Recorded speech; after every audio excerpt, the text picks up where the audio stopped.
somos, que vai poder edificar a nossa vida, que de certa forma vai trazer muito fruto de conhecimento para as nossas vidas, amém?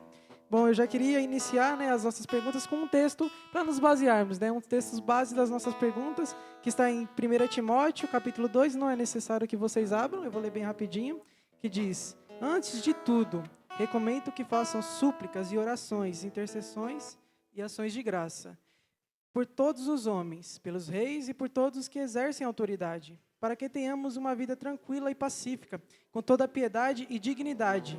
Isso é bom e agrada a Deus, o nosso Salvador.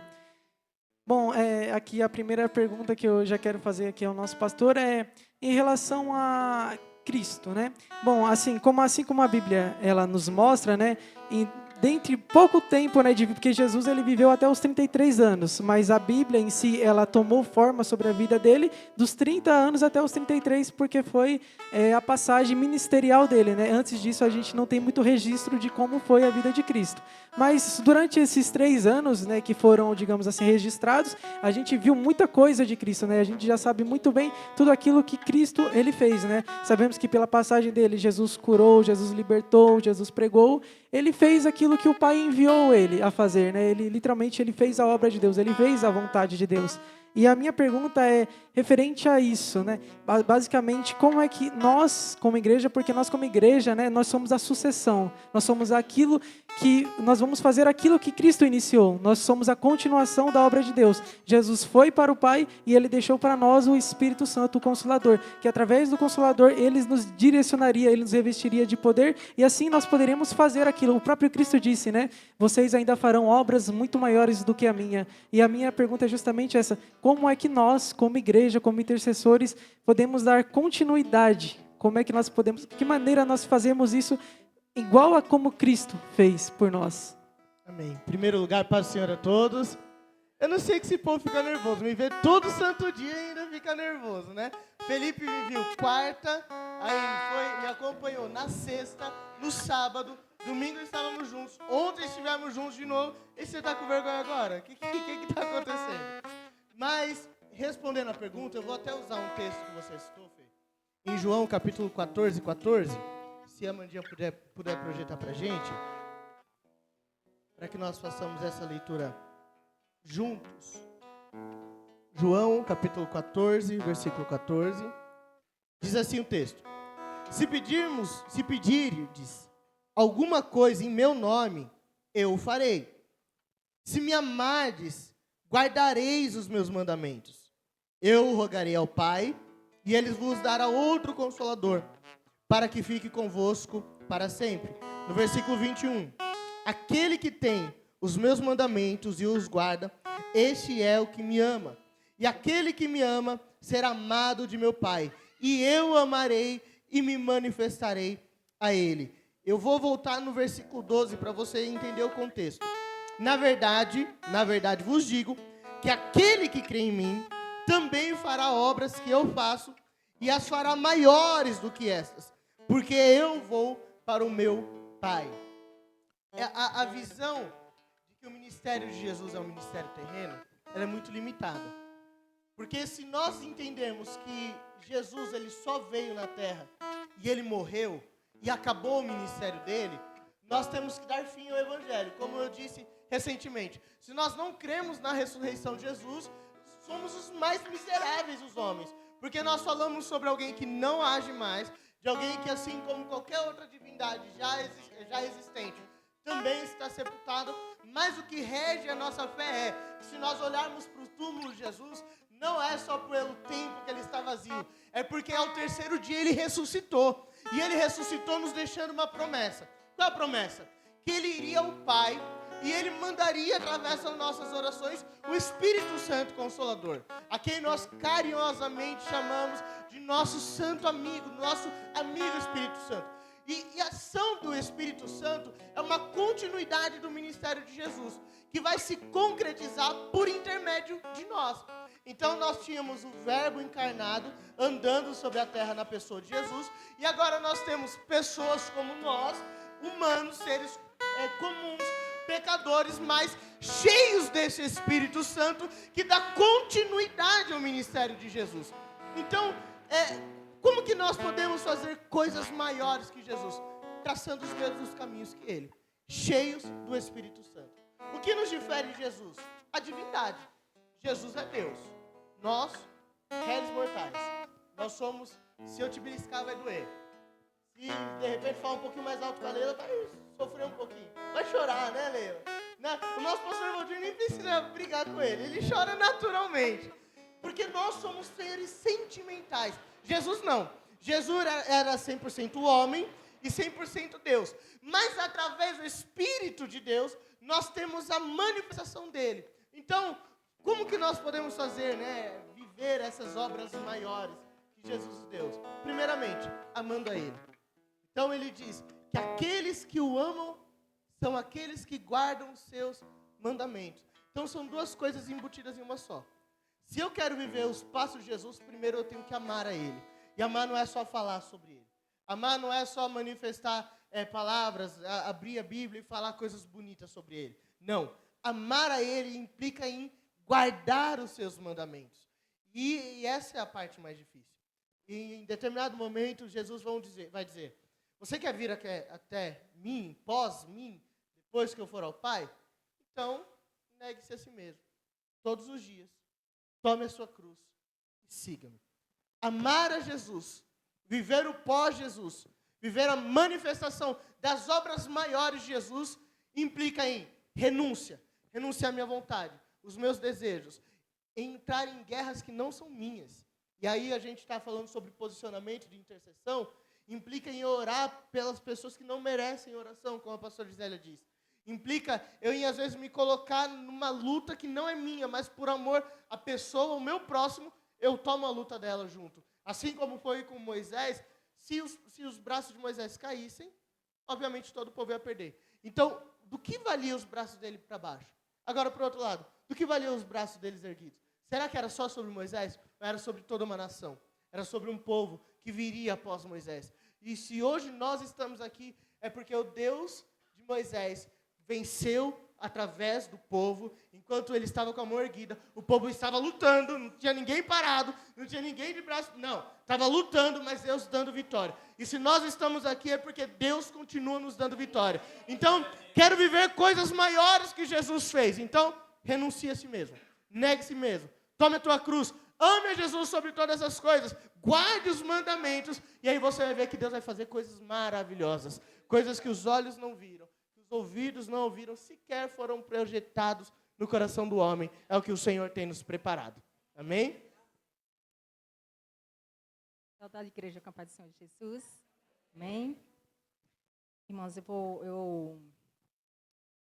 para o nosso pastor Valdir, né? E antes eu gostaria de estar lendo um texto.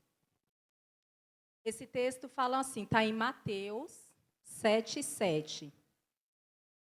Está escrito assim: peçam e será dado, busquem e encontrarão, batam e a porta será aberta. Esse texto, ele fala peçam, dá a impressão que ele abre para todo mundo, né? Peçam, abre para todo mundo. E aí a pergunta que eu tenho, pastor Valdir, é: só intercessor pode orar? Pelas pessoas, pela igreja? Se só intercessor pode orar.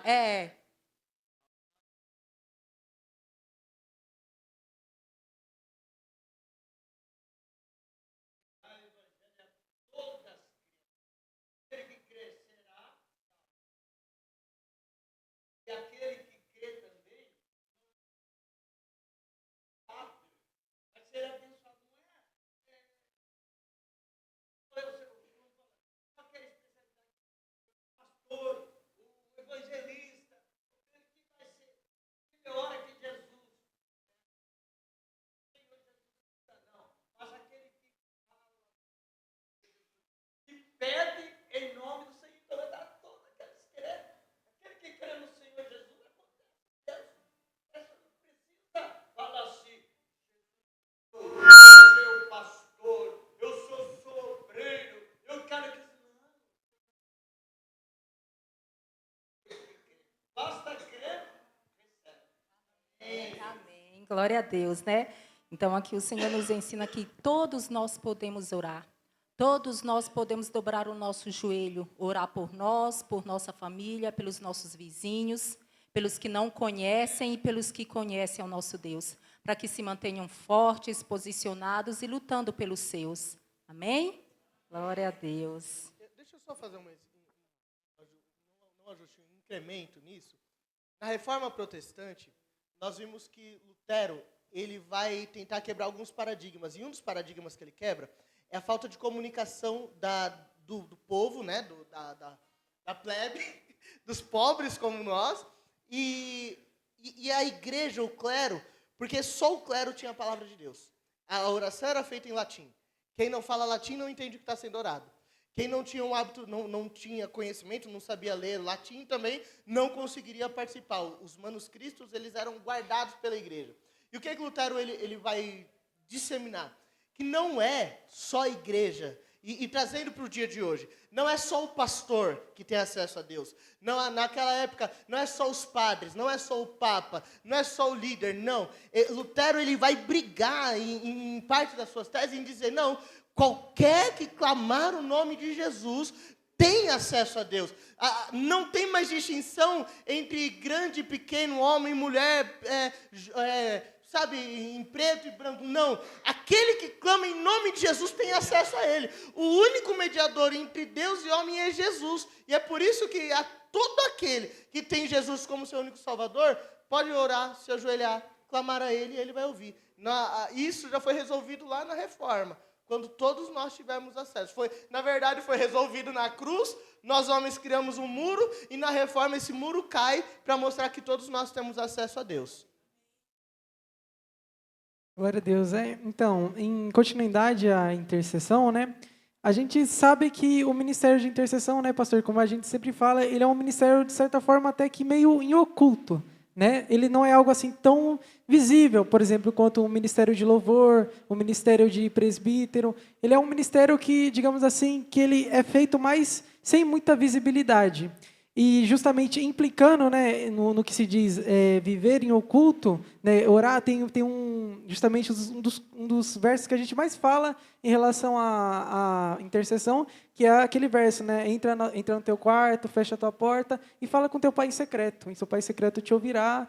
E, enfim, em relação a tudo isso, né, a minha pergunta é justamente perguntar, né, para um pastor em experiência, né, assim como se diz, viver em secreto, né, orar em secreto. Geralmente, de vez em quando a gente vê os intercessores vindo aqui, orando, mas muito antes deles virem aqui, existe muita oração, antes até mesmo deles virem para o culto. Muita oração que acontece que não vemos. E a gente, como a gente sempre diz, a gente tem que ter digamos assim, um equilíbrio para saber falar com o Deus Senhor dos Exércitos e falar com Deus, Senhor, nosso Pai. Eu acredito que orar no secreto, fechar a porta, é justamente o momento que nós vamos falar com Deus, nosso Pai. E a pergunta que eu te faço é o que significa orar em secreto e para você, é uma experiência de como é ficar só a sós com Deus, realmente como um filho que fecha a sua porta e entra no seu quarto com seu pai para realmente abrir o coração e dizer realmente o que verdadeiramente sente, não apenas como para um rei, mas de verdade abrir o coração para um pai. Eu queria ouvir do Senhor, amém? Maravilha.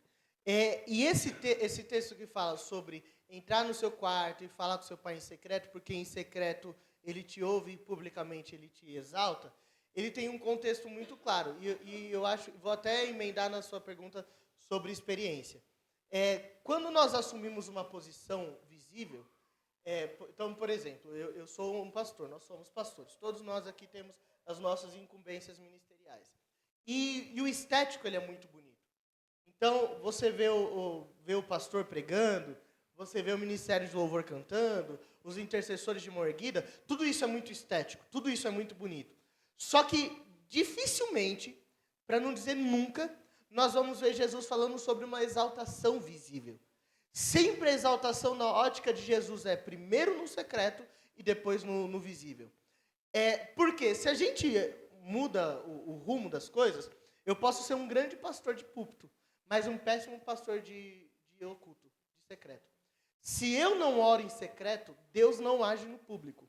Pastor, mas eu conheço um pastor adúltero que subia no púlpito e as coisas aconteciam. Eu não duvido que as coisas aconteciam, mas nunca é pelo pastor adúltero, é sempre pelo povo que está com fé orando, sempre que está com fé buscando. Então, se nós invertermos esse caminho, eu tenho uma estética. E é justamente isso que Jesus está combatendo aqui.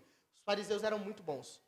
Eles iam era como se hoje, né, nós aproveitássemos que a rua está um pouquinho mais movimentada, a gente saísse ali gritando e esbanjando santidade, e se converte, fazer igual João Batista, raça de víboras, se converta, isso aí mostrando o pecado de todo mundo. Aí as pessoas iam olhar e dizer, olha, ele é um homem de Deus, olha como ele fala com eloquência. Só que essa ação estética não necessariamente mostra a minha ligação com Deus.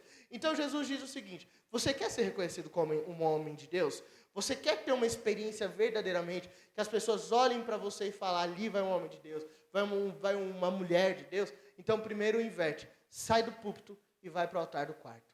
A nossa cama, ela se torna um altar. Quando nós estamos de joelhos sobre ela, nós não estamos de joelho num púlpito, onde todo mundo vai ver e depois vai aplaudir. Primeiro eu sou reconhecido nos céus, depois eu sou na terra. Então, antes do pastor Vitor, pastor de altar, o pastor Vitor tem que ser um pastor do oculto, do secreto. Então, pergunte se o pastor Vitor é um bom pastor, não para os membros da igreja que vê o culto de domingo. Pergunta para minha esposa, pergunta para minha filha, pergunta para eles, pergunta para os meus pais, porque eles conhecem o meu secreto. E se eu não sou aprovado no secreto, não posso ser aprovado no visível. Então, nós precisamos entender que, por mais bonito que seja o ministério, primeiro é o oculto. Não vale, gente. E assim, ontem, né, a gente foi pregar, e eu estava até falando lá no carro que eu estava muito cansado, minha cabeça estava muito cheia. Chegou um momento que eu sentei assim no banco e falei, sabe, será que vai sair alguma coisa? Será que ainda tem alguma coisa ainda para me derramar sobre a igreja? E aí, é muito estético. Está todo mundo me olhando, todo mundo quer alguma coisa. E aí eu lembro do texto em que o Senhor, o Espírito de Deus, ele se aperfeiçoa na nossa fraqueza. E se tem uma... Ô, glória! Se tem uma coisa que Deus vê graça, é quando ele vê alguém que está fraco, que só tem a presença dele para derramar. É a melhor coisa possível. Então, o passo para você ser um homem e uma mulher de Deus é, primeiro eu sou um pastor no quarto, depois eu sou um pastor no público.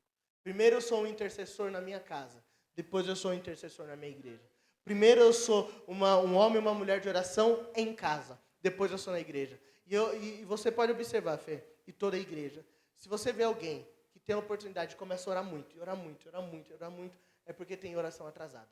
É porque tem falta de conteúdo para entregar no secreto, e aí quer despejar tudo no público. Agora você quer ver um homem de Deus, uma mulher de Deus, quando em poucas palavras revela tudo que Deus tem. Quando em poucas palavras a oração é eficaz. A Bíblia diz, nesse mesmo versículo que ele fala sobre a questão de orar em secreto, ele diz, não é sobre o muito falar, é sobre o nível de intimidade. Os fariseus falam bastante, os íntimos falam pouco e têm a sua eficácia. Glória a Deus. A oração é muito importante para as nossas vidas, né, irmãos? Muito importante. E essa palavra oração é a conexão com Deus e o movimentar nosso em acreditar na oração e fazer o que tem que ser feito e aguardar a movimentação de Deus, né, que vem sobre as nossas vidas, baseado na nossa fé. E aqui, pastor Valdir, eu gostaria de fazer uma pergunta para o senhor, perguntando se, através da oração, a gente ora, a gente pede, a gente clama, é possível acontecer milagres?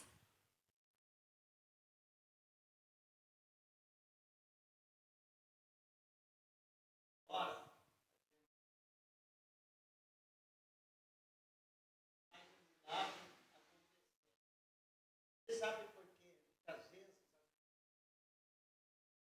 deixa muitas vezes, sabe por quê? Deixamos de orar. Mas quando nós começamos a orar a Deus, ou a pessoa que está doente, nem chega a entrar, já é curado. As pessoas é transformada, porque da oração. A oração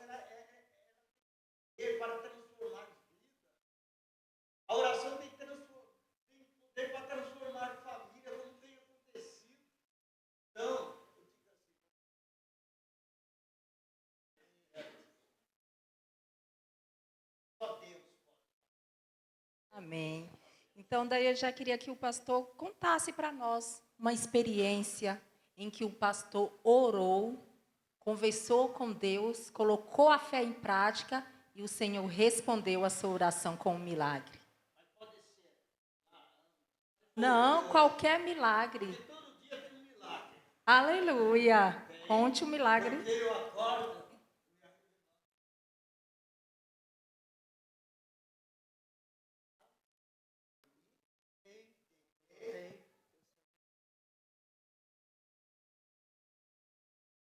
Irmãos, eu não posso. Muitas vezes pessoas, muitas vezes não entendem quando a gente tem que contar para todos. E muitos não entendem. Já até falaram para mim. Você fala que foi curado. Curado do câncer. A pessoa precisa estar falando tudo curando câncer. De curar câncer. Quem cura câncer aí? Mas eu tenho. Ele transforma. E quando eu fiquei sabendo, irmãos, que eu estava com câncer, então, o médico, eu Fábio, eu não me esqueço dela. Eles chamaram o Valdir dentro, eu fui entrando. Quando abri a porta, eu fui para sentar, a cadeira estava assim, fui para sentar, agora não, você está com câncer. Meu Deus, quando ele falou câncer, você está com câncer, quase caí para trás. Não, doutor Fábio, eu vou morrer. Eu estou falando.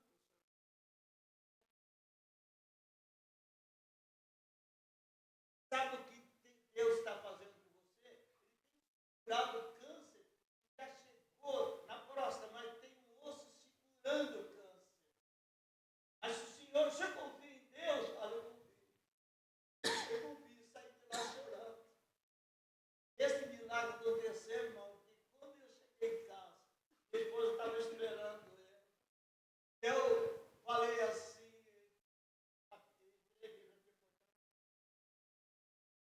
quando entrar e falar que eu estou com câncer, minha esposa ela vai gritar, ela vai puxar o cabelo, ela vai fazer isso aí, e ela na mão do outro. Oi, menino, tudo bem? Como que foi?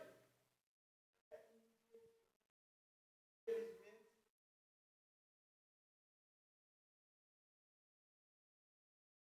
ela falou assim, e aí, o que deu?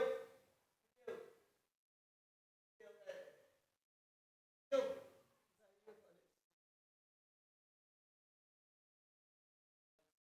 Aí eu falei, Jesus cura. Jesus tem curado tantos, pessoas que você tem orado. Eu me cego enxergar. É esse Jesus que vai te curar. E curou ele mesmo. Estou curado. Esses dias, irmão, eu fui no médico, que passou primeiro, fui constatado que eu não tenho mais câncer. Aí a médica falou, seu Valdir, deste câncer o senhor não morre mais nada. Mas eu falei assim, eu não vou morrer se eu, meu Deus, porque eu tenho um Deus maravilhoso. É isso aí, continua na fé, seu Valdir. Parabéns, seu Valdir, você não tem nada, eu não tenho nada. Você não precisa mais nem vir aqui agora, continua aqui. Não, o senhor está curado. Então eu tenho vontade de falar, irmão, qualquer coisa que fala de milagre, eu falo de milagre porque eu senti o milagre de Cristo. Não é mentira. Eu posso trazer todas as papeladas que eu tenho. E outra, eu estou curado mesmo. Não tenho mais câncer. Aleluia. Deus pode até permitir que um dia eu possa me levar, mas deste câncer eu estou curado. Aleluia. E outras coisas que Deus tem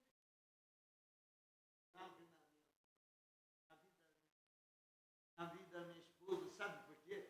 Nós vivemos em milagre. Aleluia, glória a Deus, né?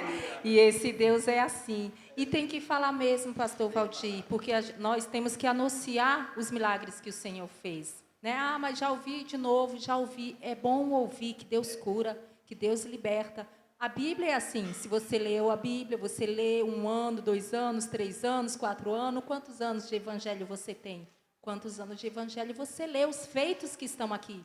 Então, tem que anunciar mesmo os feitos que o Senhor fez nas nossas vidas, para que outras pessoas venham acreditar, para que o Mateuzinho dali está pequeno, mas ele está ouvindo a história do vô dele, que foi curado por esse Deus, e ele vai crescer acreditando e amando esse Deus, assim como suas filhas cresceram e ouviram o Senhor contando histórias de tantos milagres que aconteceram na sua vida. Não é verdade? Amém. Amém, irmãos. Então, bom, eu vou aqui para a última pergunta, já pedi para a parte dela o nosso pastor concluir, né? Até porque acho que o nosso tempo já está começando a ficar um pouquinho curto, né? E aí, já sabe, né? Se os irmãos chegarem atrasados em casa, eles vão dizer, a culpa foi do irmão Felipe. Foi ele que atrasou o culto. Então, enfim, né? Em relação à intercessão e à oração, existe um tópico que também é indispensável, sempre quando a gente vai falar em oração, tem que entrar no tópico que é no tópico de perseverança, né? É o tópico de orar, orar, orar, continuar orando e acreditando, porque assim, né? A gente sabe que, como eu já ministrei, tem certas orações, tem certas respostas que só vêm depois de muitos e muitos anos de oração. E, infelizmente, tem até casos que eu vi, que eu presenciei, que, de certa forma, eles parecem ser negativos, mas não é. Que é quando a pessoa ela diz que eu orei por tantos anos e não aconteceu.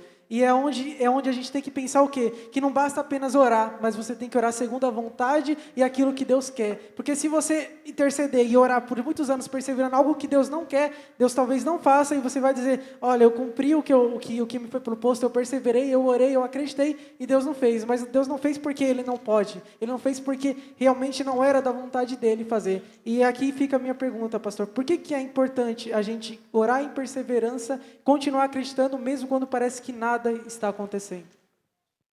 Então, Fê, na hora que você vai falar sobre persistência, eu lembrei desse texto ele é muito basilar na minha vida. Em Hebreus capítulo 11, versículo 13, eu acho que é um dos textos que mais, como que eu posso dizer, mais seguram a minha fé.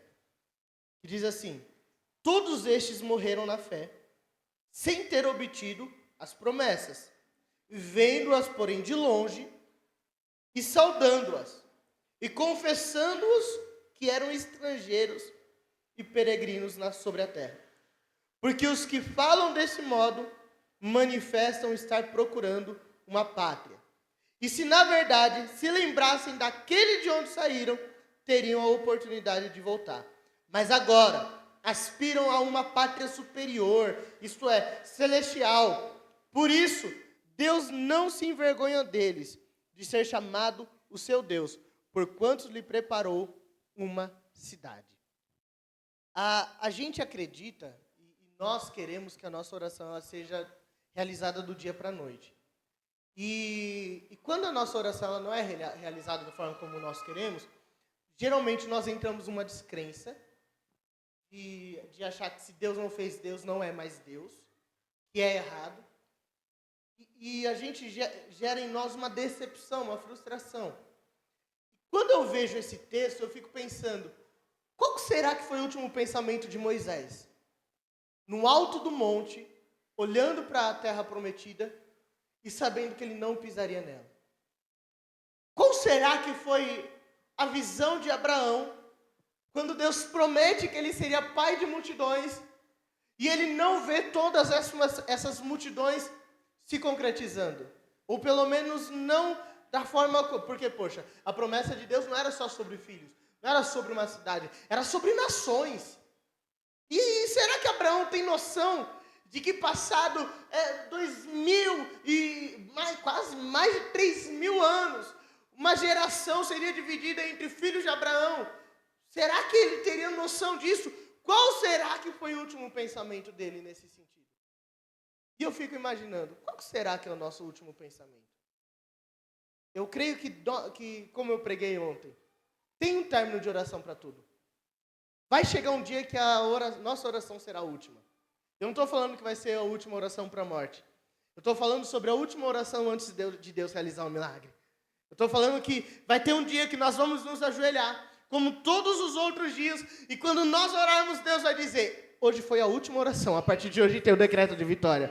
Eu lembro de Ana, e repito, Ana vindo em mais um sacrifício, mais um ano, mais uma conclusão, ela se prostra e ora como mais uma vez ela orou, o sacerdote ora, está embriagado, e Deus diz, não, é que hoje é a última oração dela.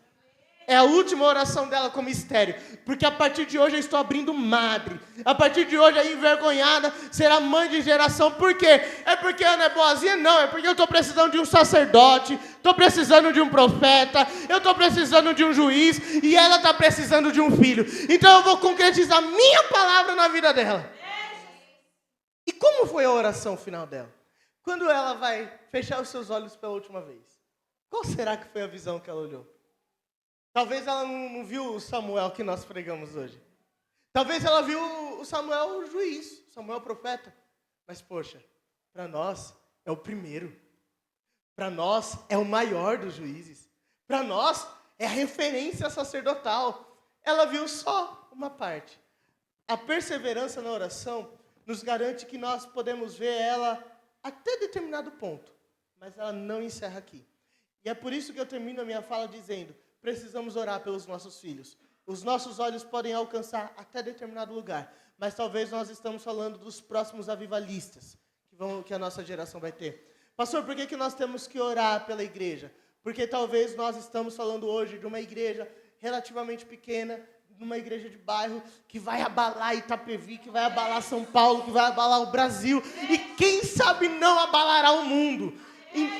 Pastor, por que eu tenho que ser perseverante em oração? Porque nós somos limitados, Deus não. A Bíblia diz e nos ensina, nossas orações são como semente. Embora o semeador possa morrer, a semente continua dando fruto, continua gerando fruto, continua gerando fruto. E eu profetizo na sua vida que você ainda vai gerar frutos, frutos em abundância. Pessoas vão se alimentar do seu propósito. Eu profetizo sobre intercessores aqui, intercessores do oculto, intercessores da oração, que as suas orações não terão limitações. Que assim como a pastora Leila disse, os nossos filhos vão dizer, o Deus do meu pai, o Deus do meu avô, o Deus do meu bisavô, é o meu Deus, e Ele faz milagres. Então, eu acho, Fê, que a gente pode finalizar dizendo, o Deus de Abraão, o Deus de Isaac, o Deus de Jacó, o Deus de Moisés, é o Deus do Felipe, é o Deus do Vitor, é o Deus do pastor Valdir, é o Deus da Leila, é o Deus da comunidade Despertai, e nele não há sombra de variação. O que ele fez ontem, ele está fazendo hoje, e se prepare para o que ele vai fazer até o término desse ano, e até que ele venha. E a palavra mais linda de Hebreus 11 é, ele não se envergonha de ser chamado de Deus deles. Eu vou repetir. Ele não se envergonha de ser chamado de nosso Deus. E quando os nossos filhos olharem para nós, eles vão falar, eu não me envergonho do Deus do meu pai. Eu não me envergonho do Deus do meu avô. Eu não me envergonho. Então, eu sempre falo, né, que o meu desejo de ser pastor foi desde pequeno. Desde meus, que eu entendi o evangelho, eu queria ser pastor. Mas por quê? Porque o meu avô nunca envergonhou o Deus dele. E o Deus dele nunca envergonhou o meu avô. E hoje eu posso dizer que o Deus do meu avô é o mesmo Deus que é o meu. Nunca me envergonhou e não vai deixar a Manu envergonhada. Então é isso que eu creio. Se nós permanecermos em oração, ele vai continuar fazendo. Vai continuar fazendo. Os nossos olhos podem fechar aqui na terra. Mas como diz o poeta, né? Agora eu vou trazer o poeta pro púlpito. O poeta, ele diz que só a morte quando a última pessoa falar sobre aquela pessoa. E como eu creio que até que ele venha, ninguém há de se esquecer do nome do nosso Deus, o Deus do pastor Vitor jamais será esquecido. Amém?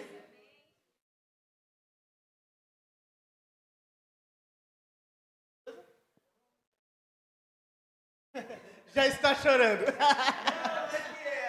É emocionado, né?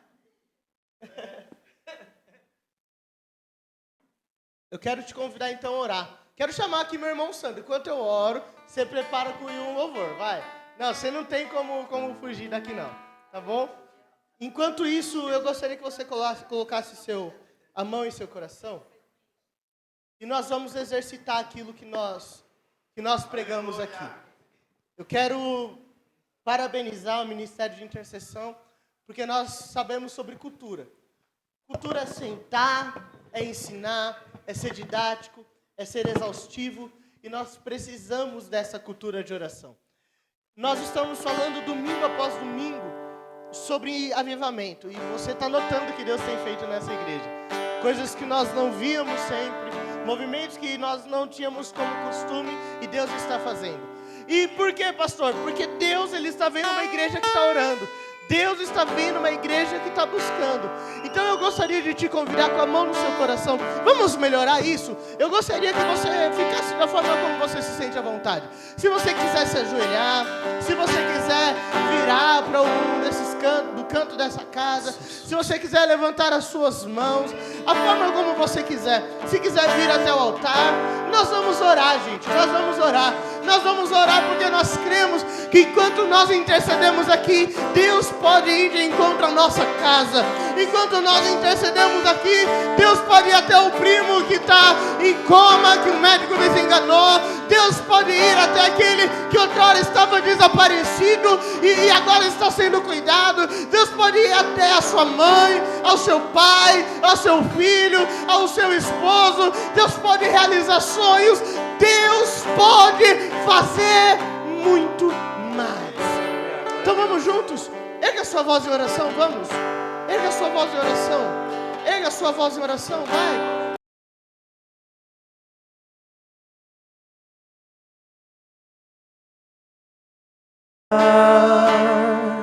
Pois tudo vem de ti.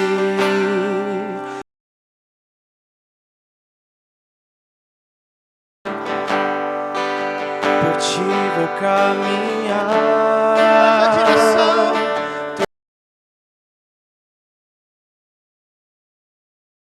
Erga a sua voz.